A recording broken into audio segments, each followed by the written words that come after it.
कहते हैं ना वो जय जय जीर्णमय पवज हो मां व्यवहार नीचे ऊंचा मुयो हो, तो क्या कहते हैं ना व्यवहार में नहीं छोड़ना, जो व्यवहार छोड़े तो तीर्थ का नाश होगा। उसका अर्थ क्या?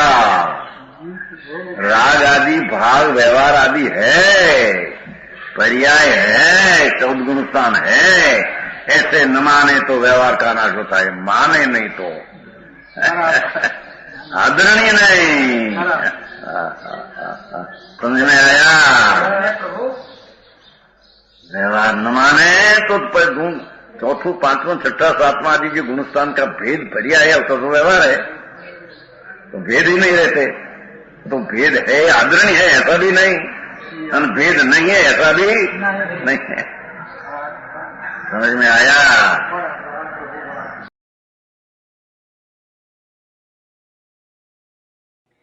तथापि कहानवाणी ना अंकाये मूल्य ना कदी।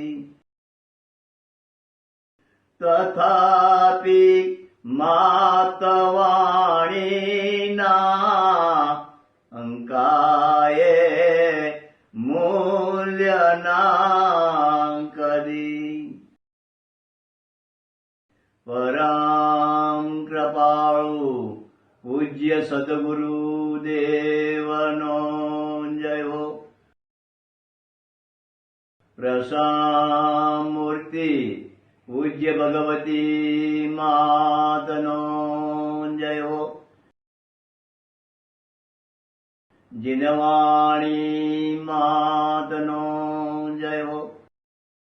परम मित्राग दिगंबर जैन धर्मनो